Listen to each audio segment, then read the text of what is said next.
Oi, oi, tudo bem?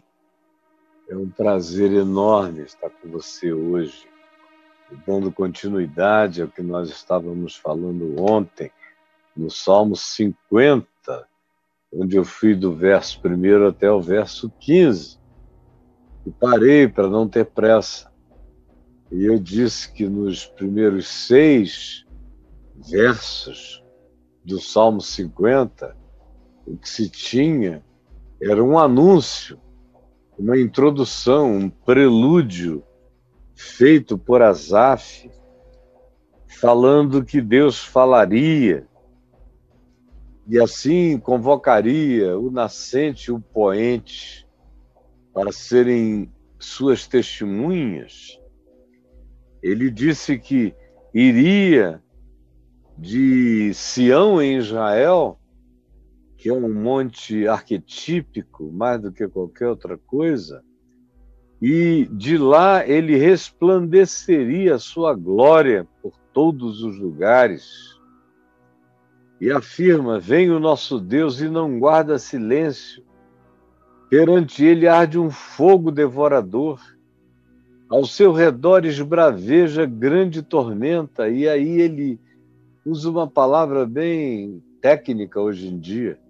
Intima os céus, é uma demanda para que os céus e a terra se apresentem como testemunhas.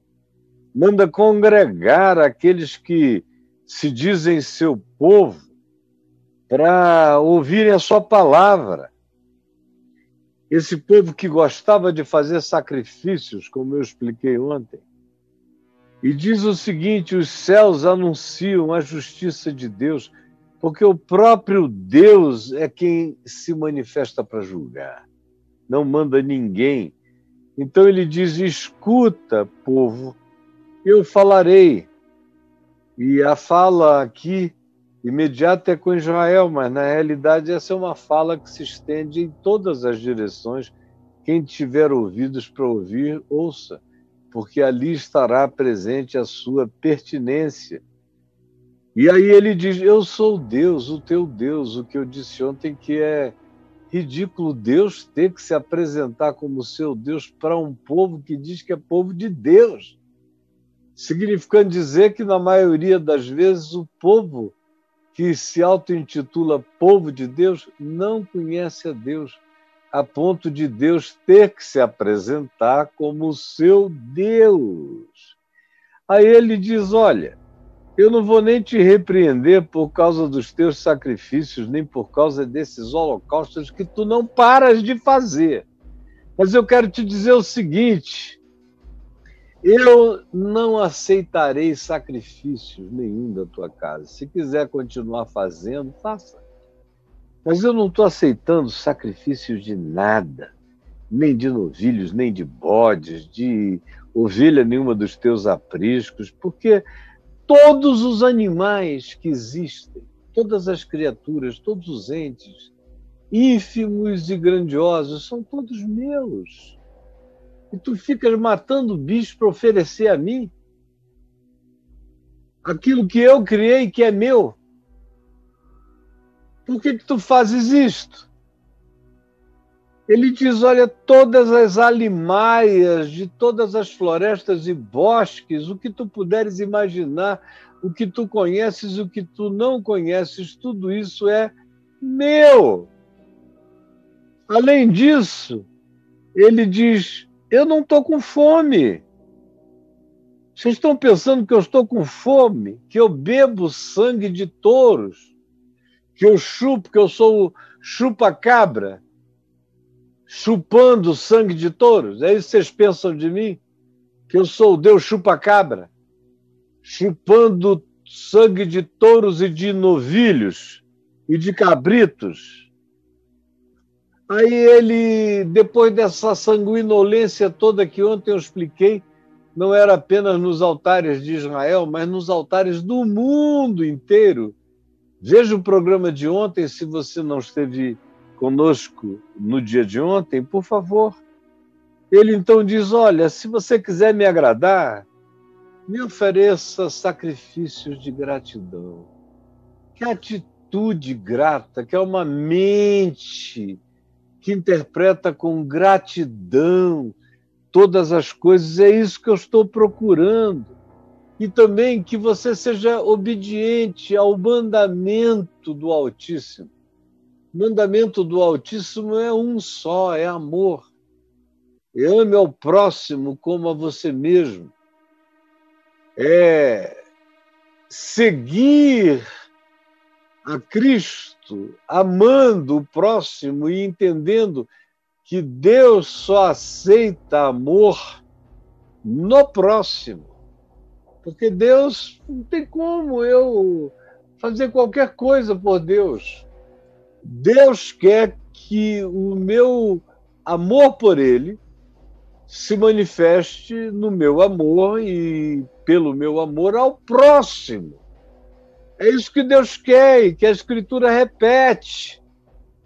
Ele diz, eu não estou precisando de nada disso, nem de coisa alguma. Mas o próximo precisa de tudo quanto vocês me oferecem e eu não preciso, o próximo precisa. Quem está com fome é ele, quem está com nanismo é ele, quem está precisando de alimento é ele, quem está precisando de socorro é ele, quem está precisando de visita é ele. Não sou eu, é o próximo.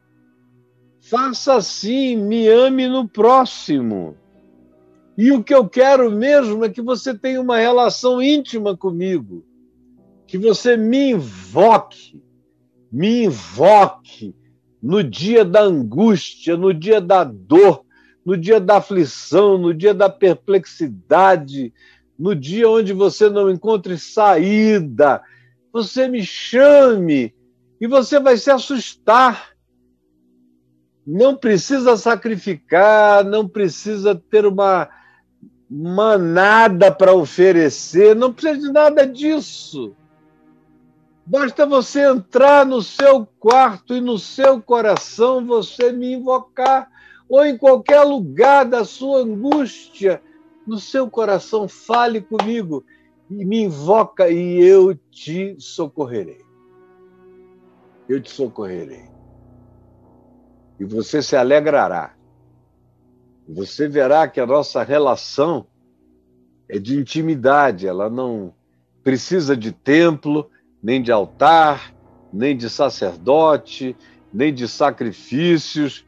Eu disse que hoje em dia o sacrifício é feito com dinheiro, com dízimos, com ofertas, com todas essas coisas, ou com penitências, ou com novenas, ou com caminhadas longas, peregrinações, sejam elas as mais nacionais, indo a um santuário, andando quilômetros e quilômetros, ou seja, aquela peregrinação mais cult, mais elitista, até Santiago de Compostela, ou qualquer outro tipo de peregrinação. Não existe nenhum caminho no chão da terra que te aproxime de Deus.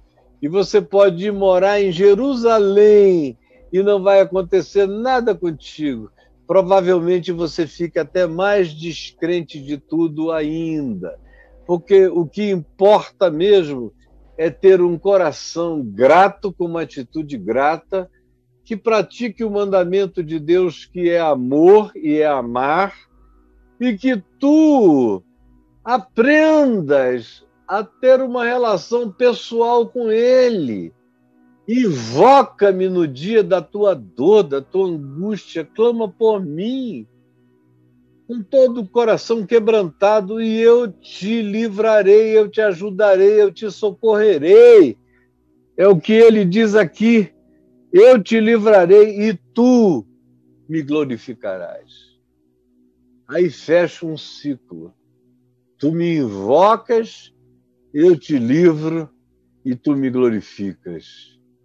Esse é o ciclo de louvor e gratidão.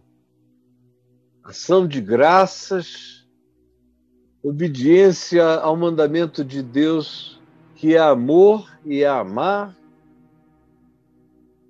E essa atitude de confiança, no dia da angústia, invocar o nome dele, eu te livrarei e tu me glorificarás, sabendo quem eu sou. Não um comedor de carne, um bebedor de sangue, mas tu me conhecerás como Deus solidário, como Deus misericordioso, como Deus próximo. Quando tu disseres, ai, eu direi, oi, o que foi? Estou aqui. E eu te livrarei e tu me glorificarás. Então, ficou para hoje, aqui, do verso 16 ao verso 23 de Salmo 50. E a gente vai prosseguir. E então, no meio disso tudo, é introduzida uma figura chamada de o ímpio, que tem a ver no contexto da Escritura no Velho Testamento, porque o Novo Testamento não trata o incrédulo como o ímpio, é o Velho Testamento que tem essa designação recorrente. E aqui o ímpio, às vezes, é um indivíduo hostil às coisas de Deus, outras vezes não. Na maioria das vezes, o ímpio é aquele crente dissimulado, é o sujeito que está lá, é quem mais mata touro, é quem mais imola novilhos, é quem mais traz os carneiros, é quem mais mata cabrito, é quem mais rasga o peito das pombinhas em sacrifícios, é o que mais paga para o sacerdote fazer isso para ele e por ele. O ímpio interno, o ímpio de dentro. Ímpio significa impiedoso, aquele que não carrega a piedade, não carrega o amor, não carrega a compaixão, não carrega a atitude empática, misericordiosa, generosa, solidária. Esse é o ímpio. Ele pode ser muito crente, frequente, intenso, pode ser uma figura referência no ambiente dos cultos, porque o que ele faça seja em abundância incomparavelmente maior. Fazer a extravagância de muitos e muitos cultos, ou se é hoje em dia, ele pode ser rico, mas ele paga com dinheiro a piedade que ele não vive. Ele compra com grana o compromisso com Deus que ele não tem.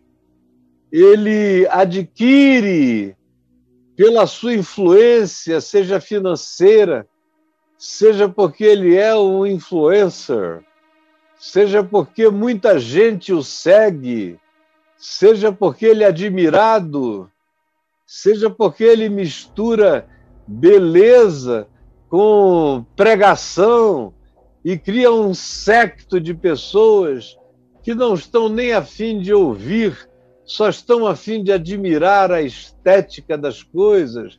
Seja pelo que seja, ele pode ser ímpio, porque ele é bonito, ele pode ser ímpio, ela pode ser porque é bela, ele pode ser ímpio porque influencia milhares de pessoas, ele pode ser ímpio porque tem uma grana boa, e ele pode ser ímpio porque ele tem o seu pastor de estimação, onde ele dá a grana, ele tem a igreja de estimação, onde ele aparece de vez em quando e é um furor, e ele deita a sua oferta no altar, ele adquire todos esses favorecimentos, essas bênçãos públicas, essas alusões públicas quanto ao fato de que ele é extraordinário, ele é maravilhoso, ele é incomparável, mas para Deus ele é apenas um ímpio, sem piedade, sem compaixão, trata mal a esposa, trata mal o marido, não tem atenção para com os filhos, é um ser que menospreza os amigos, os irmãos, até os da sua própria casa. É uma pessoa arrogante, altiva, que só não é recriminada porque tem todos esses outros poderes e auréolas fantasiosas que eu acabei de descrever. Enfim, o ímpio, aqui, no Salmo 50, especialmente, é um cara de dentro. Ele é da congregação. Ele é das oferendas e dos sacrifícios. Ele não é um ateu de fora, antagônico, raivoso, como os crentes gostam de pensar todas as vezes que veem a designação do homem ou da mulher de natureza ímpia. Não, é de dentro que ele é. Ele é crente, ele é teu colega, ele é você, quem sabe. E aqui se diz, mas o ímpio, ao ímpio, diz Deus. Presta atenção, está falando contigo agora. Ao dissimulado, ao disfarçado, a esse crente mascarado, cheio de adoração e de louvores, de cânticos, cheio de dissimulações, cheio de aparências, cheio de máscaras. A você que tem essa aparência de piedade, mas no coração, como disse Paulo, tem aparência de piedade, mas no coração você nega o poder de Deus. Aparência de piedade, segunda epístola de Paulo a Timóteo, capítulo 3, versículos de 7 em diante. Tem aparência de piedade. Quem olha até se impressiona, mas o poder de Deus não está na pessoa. A prática do Evangelho, o poder de Deus é praticar a palavra de Deus, é esse o primeiro poder de Deus na nossa vida. Não está na pessoa. Tem aparência de piedade, no entanto, na sua vida, no seu cotidiano, ele nega o poder de Deus. Ele é ateu do poder de Deus, porque ele não tem compromisso sincero no seu coração com a obediência ao Evangelho puro e simples de Jesus. Diz Deus a esse cara, de que te serve? De que te serve? Olha aqui. De que te serve repetires os meus mandamentos? É um cara que sabe tudo de cor. E Deus diz, de que te serve, cara? Tem alguns papagaios que fazem melhor do que você. Outro dia eu postei um papagaio crente aí que é, oh, aleluia, glória a Deus, amarrado, oh, glória, oh, aleluia, amarrado, aleluia. Tá cheio, cheio.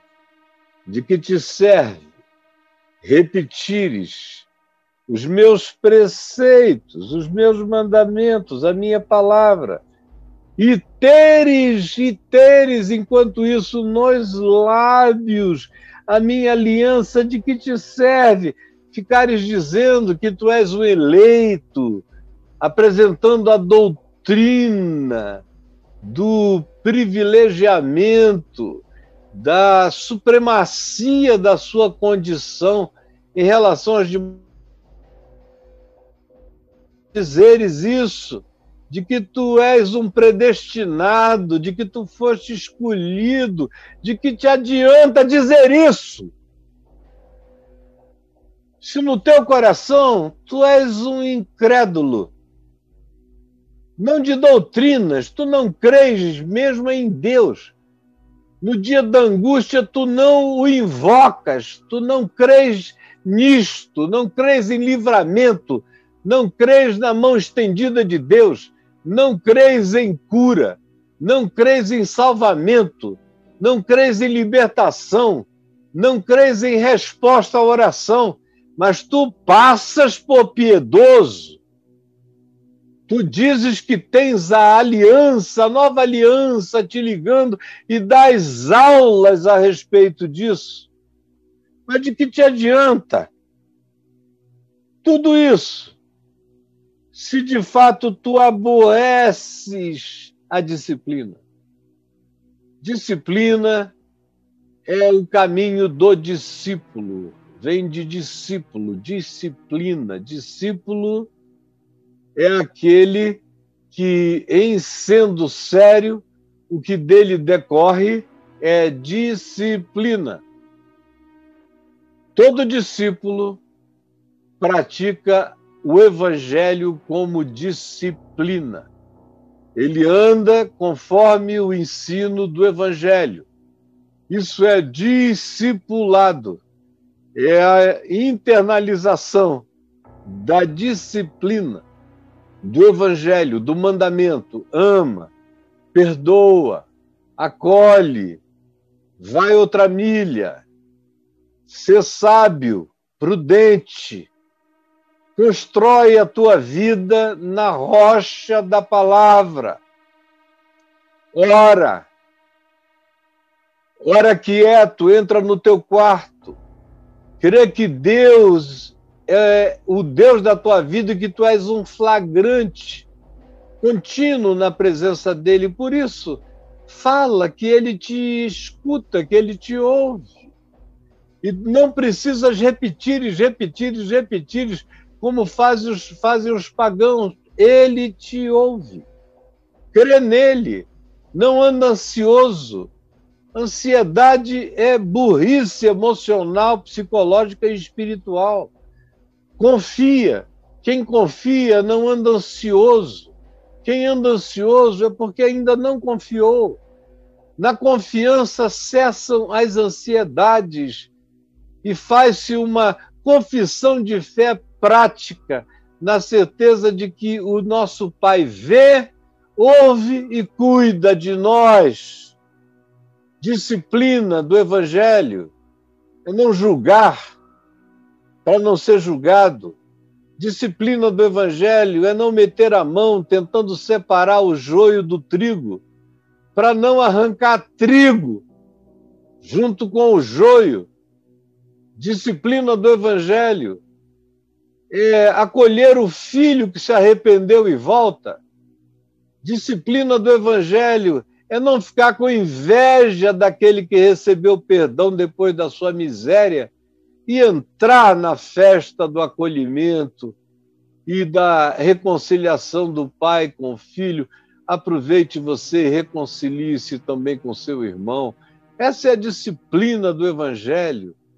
A disciplina do Evangelho é saber que muitos publicanos e pecadores e meretrizes precedem a religiosos infames e mentirosos no reino dos céus, ou até mesmo aqueles que sejam os religiosos mais seguidores dos ditames religiosos, mas que no coração nunca se amoleçam, nunca se quebrantem, nunca se entreguem, creiam mais na forma do que na doçura da essência.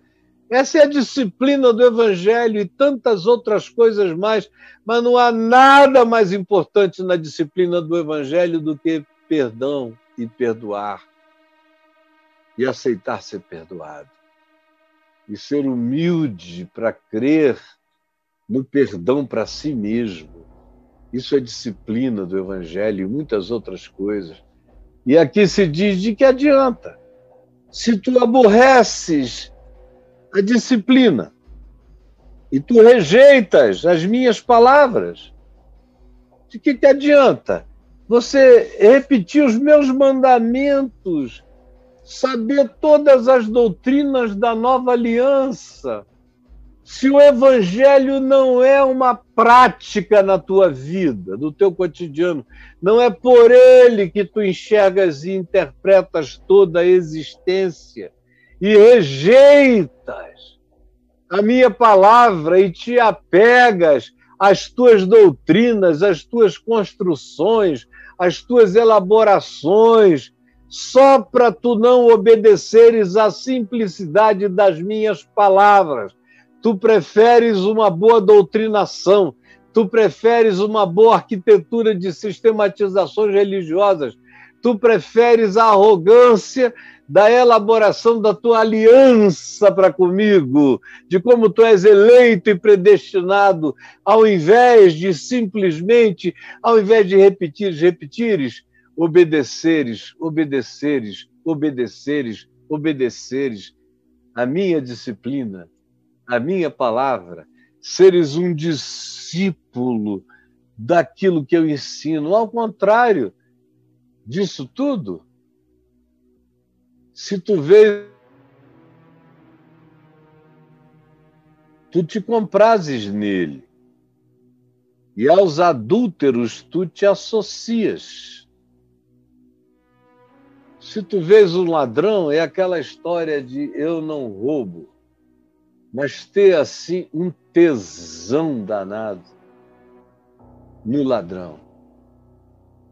No ladrão. Eu conheço gente que, inclusive, vai aos presídios, ou se oferece para ser mediador com ladrões, com sequestradores. Eu conheço.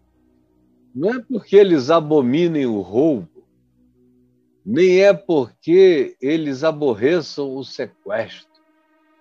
Não, eles têm um tesão adoecido, mórbido.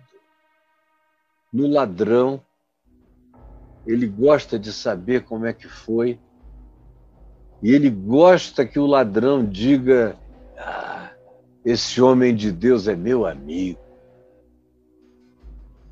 Não é porque ele está querendo ganhar aquele indivíduo, é porque ele tem prazer em ter no séquito dos seus relacionamentos alguém com aquele poder de realizar o mal de maneira tão descarada e estabelecer um diálogo no assunto com você que é crente.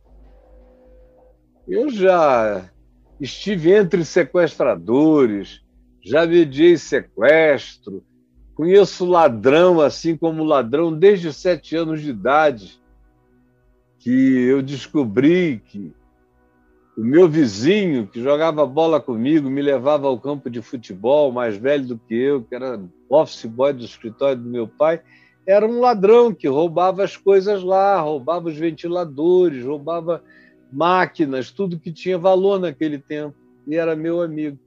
Passei a conhecer um ladrão e tive muita misericórdia. E meu pai me proibiu de dizer a ele que eu sabia que ele era o ladrão. Aquilo foi a minha primeira entrada ministerial no ambiente dos ladrões, assaltantes, sequestradores, estelionatários, traficantes, como eu vinha fazer antes dos 18, antes de me converter, eu me associava a eles por prazer. Depois que eu me converti, eu os procurava por dever.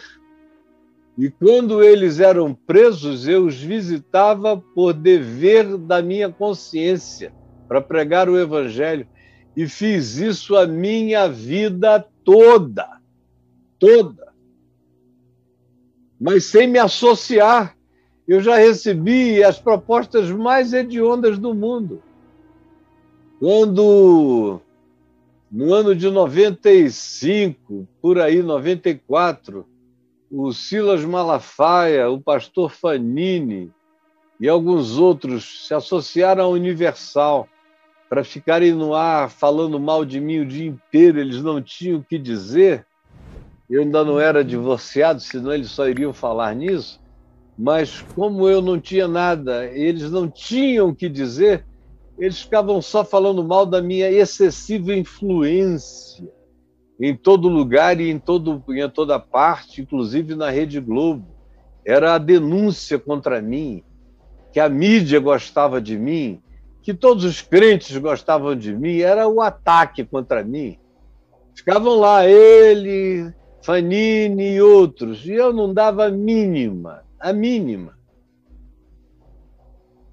Mas eu pregava toda terça e toda quinta em Bangu. E um dia eu cheguei lá, alguns presos da Galeria C, líderes do Comando Vermelho naquela época, hoje já são todos quase mortos, com exceção do Isaías do Borel, o Celcinho da Vila Vintém, mas os outros quase todos morreram, vieram me procurar dizendo: escuta, reverendo, é só dar uma instrução e aquele mala qualquer coisa acabará. É só o senhor dizer, a gente está vendo aqui, se fosse por nós, a gente nem perguntava, a gente só mandava liquidar, ali na Penha, né? Fácil. Falei que eu gelei, eu falei, que é isso? Vocês não estão falando sério, não. Nós estamos, é claro, é só uma ordem sua, a gente termina isso. Eu falei, não, a minha ordem é, em nome de Jesus, nem em relação a eles, nem em relação a ninguém, nem por causa de coisa alguma, vocês jamais farão nada. Porque se vocês fizerem, eu estou limpo desses sangues. Isso tem a ver com a maldade do coração de vocês. Meu coração está limpo. Eu, por eles, determinei agir com amor todos os dias da minha vida. E um dos atos dessa natureza é esse: cessar isso aqui, salvá-los dessa sanha louca de vocês. Aí orei com eles, alguns ficaram até emocionados, não, esquece isso, nunca mais a gente vai fazer isso. Eu falei, pelo amor de Deus. Agora, tem gente que tem prazer nesse vínculo. Tem gente que diz, eu nunca roubei, eu nunca fiz nada mal, mas tem amigos que fazem por eles. Ou quando não fazem por eles, eles gostam de saber o que esses amigos fazem. São aqueles crentes que dizem nunca procedi errado. Aqueles que fazem o mal por eles, que pecam o pecado que eles não têm coragem de pecar. O indivíduo faz por ele. Por isso a Escritura diz, vês um ladrão e te comprases nele, e aos adúlteros te associas. Não está pegando ninguém, mas diz-me conta, como é que é? É gostosa? É uma delícia? Hoje em dia, escuta, você pegou ele, e aí? Valeu a pena? O cara é bom? Tem borogodó? Ai, meu Deus, a pena que eu sou casada, que eu sou casado. A pena que o meu marido não me dá razão. Não me dá razão, me trata tão bem. E dá tudo que eu preciso. É uma pena que a minha mulher seja tão legal, tão piedosa. Eu me sinto tão endividado, porque se ela fosse um pouquinho ruim, sinceramente, eu iria abrir uma concessão e querer ser apresentado a melhor amiga do teu cacho, dessa mulher que tu estás pegando. Aos adúlteros te associas. Tanto na prática quanto em qualquer outra coisa, você torce para que dê certo o que você mesmo, na sua impiedade, diz que não pratica, mentindo contra a verdade, porque o teu coração está cheio disso. Sim, soltas a tua boca para o mal e a tua língua trama enganos. É como todo crente, o cara diz, eu não faço, mas a língua, com a língua ele é um matador, ele é um assassino, ele é um destruidor de reputações, ele trama enganos, ele constrói cenários falsos, ele propõe mentiras, e ele é crente, com tudo que tem direito. Diz o Senhor, sentaste para falar contra o teu irmão. Tu buscas um lugar de conforto. para destruíres a vida do teu irmão, falando dele com a tua língua venenosa, perversa e mentirosa. Difamas o filho da tua mãe. Difamas o filho da tua mãe, desconstróis. Tu não tens nenhum problema, tua mãe alimentou, deu de mamar, criou, disciplinou, ensinou, botou em pé, o fez tornar-se um ser adulto. E agora, tu, que cresceste e mamaste no mesmo peito e vives na mesma casa, bebeste da mesma água, tu difamas o filho da tua mãe. Tu difamas o filho da tua mãe. Olha lá, meu amigo, o filho da tua mãe pode estar fazendo todas as porcarias do mundo, mas toma cuidado para que tu não difames, tu não acrescentes e tu não divulgues a maldade do filho da tua mãe. E pior ainda, toma cuidado para que, sendo ele uma pessoa boa e justa, tu não o difames, tu não desconstruas o que ele, com a vida, vai erigindo, com trabalho, com seriedade, com esforço próprio. Não faças isso por competição, por inveja, por comparação, por maldade. Não difames o filho da tua mãe, nem o filho da mãe de ninguém. Tu és assim, soltas a tua boca para o mal, e a tua língua trama enganos, sentaste para falar contra o teu irmão e difamas o filho da tua mãe. Tens feito estas coisas? Olha aqui para mim, está olhando para mim? Olha bem para mim. Ele diz, tens feito estas coisas? Fica aqui. E olha o que o texto diz. Tens feito estas coisas e eu me calei. Olha para mim, tens feito estas coisas e eu me calei. Essa é a hora pior. É quando a gente vai fazendo a maldade, vai ficando esperto nisso, expert nisso, e em difamação, em maldade, em associações enganosas, perversas, malignas. Não, eu não faço nada disso, mas tem quem faça por mim. Não, eu nunca estendi a mão contra nenhum irmão, contra ninguém. Não, nem na minha casa. Não, a mão tu não estendeste, tu estendes a língua, que atravessa o planeta. E nos nossos dias, literalmente, com os recursos da internet, a língua da gente pode dar a volta em 2, 3, 4, 5, 6 segundos de delay no mundo todo, destruindo um filho da minha mãe, ou pior ainda, um filho de Deus. Tens feito estas coisas e eu me calei. E tem muita gente nesse estado. Segunda-feira mesmo eu devo fazer ter uma conversa. Situação. Ele fica querendo saber por que Deus se calou. Por que Deus se calou? Ele quer saber por que o Trump pegou o Covid e passou só um pouco mal e saiu logo cheio de arrogância, dizendo que não é nada.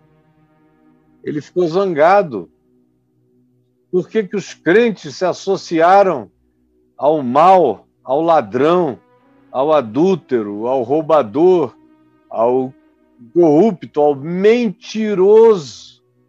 Tem um prazer incomparável na divulgação da mentira ou na criação de mentiras. E por que Deus não faz nada? Como vocês aqui também ficam chocados. Por que Deus não faz nada? Por que Deus não quebra uma perna desse cara ou arranca uma língua ou faz ele ter um susto noturno tão grande que ele não consiga mais abrir a boca. E tem gente cobrando isso de Deus, e tem gente zangada com Deus, porque os seus adversários continuam tendo o poder de serem os satanases, os opositores do indivíduo na vida, na existência. Por que que Deus se cala? Tem muito ateísmo que nasce desse momento aí. Tu vês todas essas coisas e me perguntas por que que eu me calei. Ou então tu dizes, como é que Deus consegue ficar calado, meu Deus, diante de tudo isso? É ou não é verdade?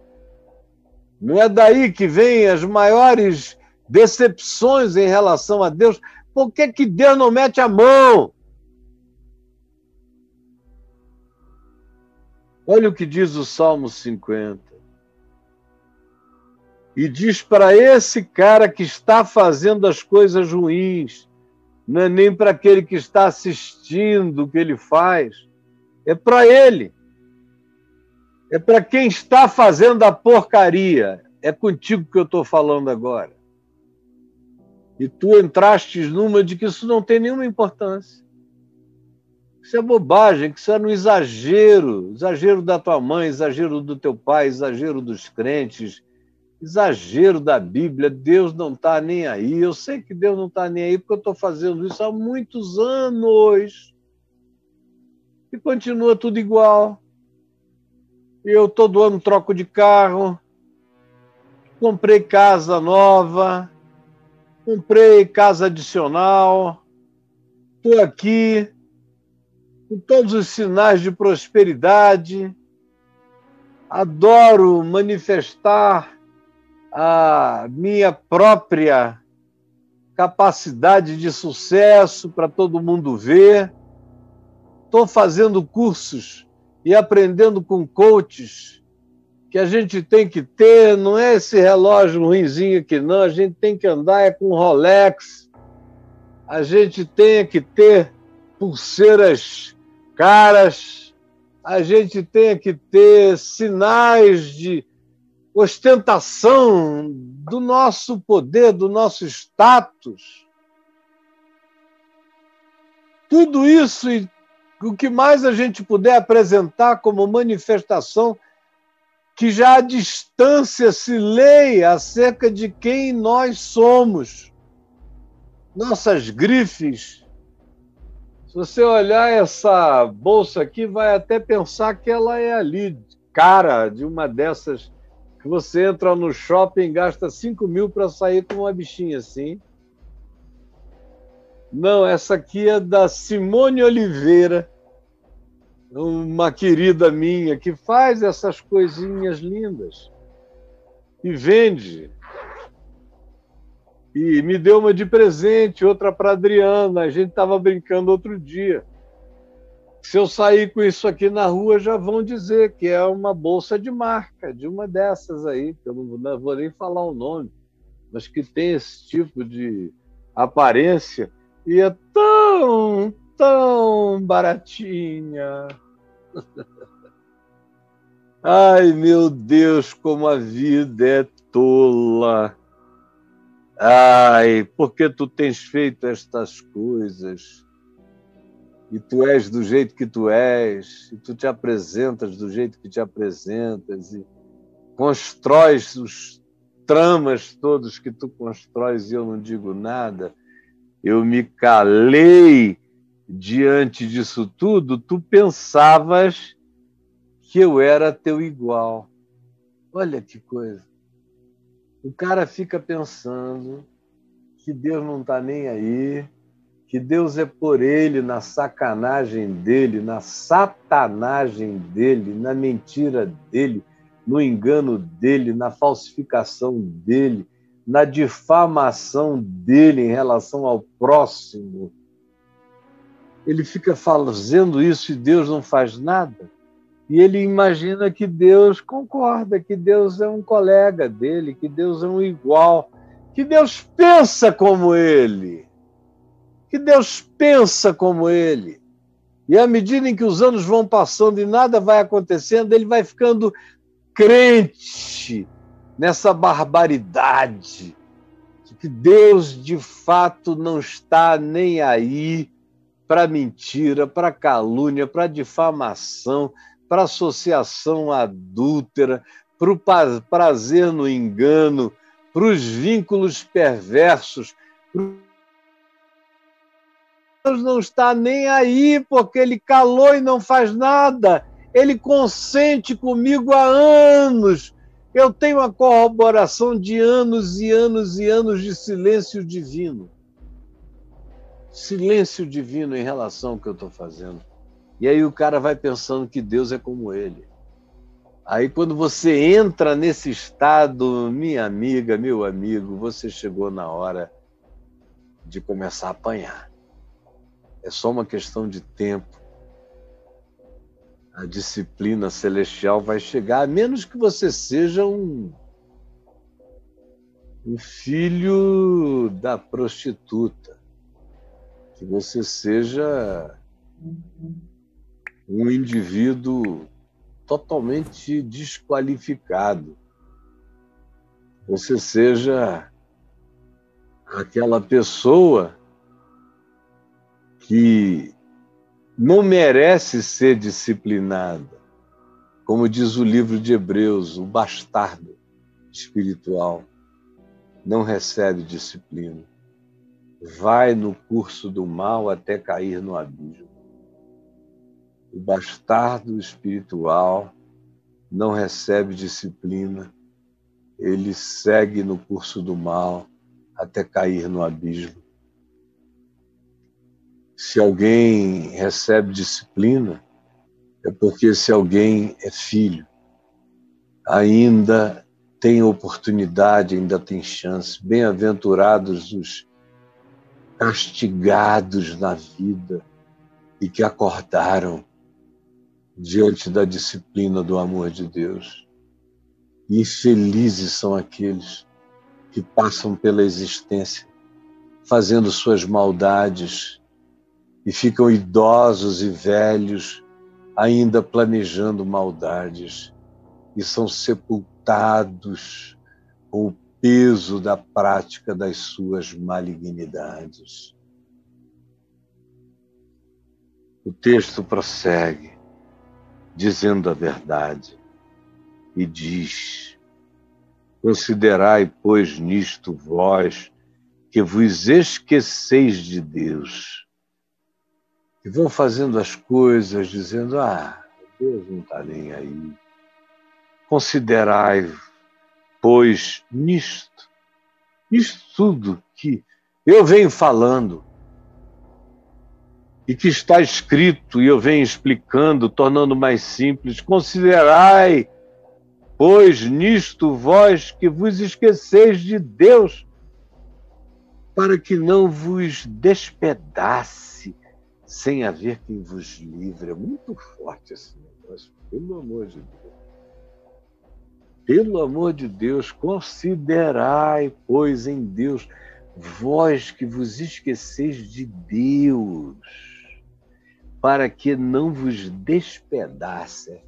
Tira pedaço para cá, pedaço para lá, arranca, decapita, abre o dorso todo, arranca as partes, vira os intestinos para fora, arranca as pernas, quebra e corta em pedaços, envia os pés para cada lado, um despedaçamento absoluto, para que não vos despedace.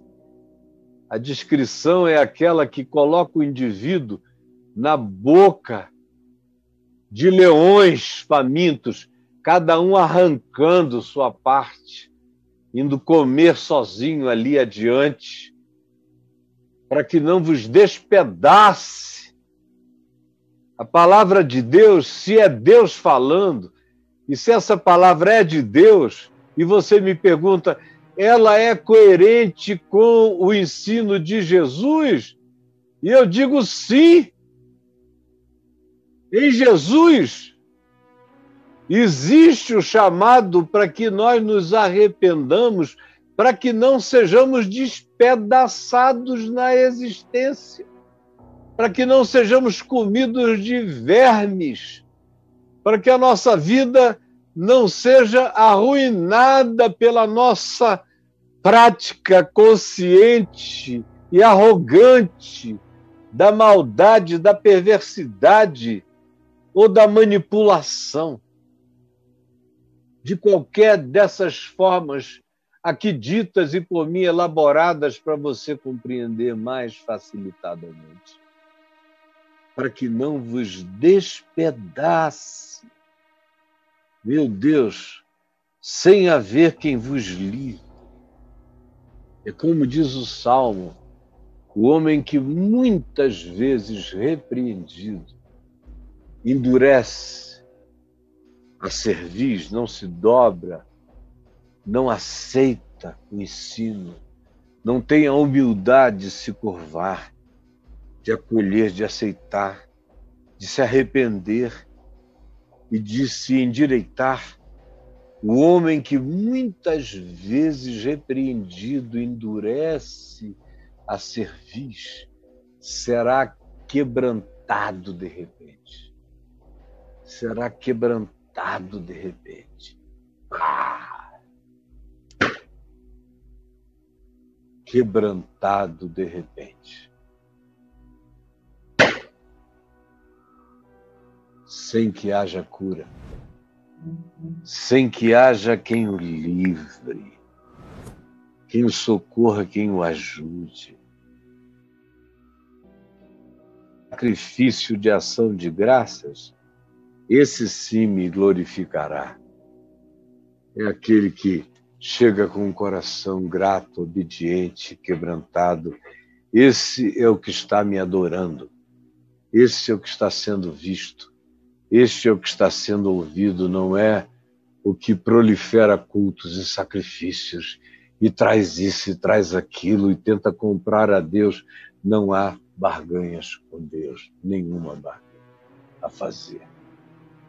O que me oferece sacrifício de ação de graças, esse me glorifica.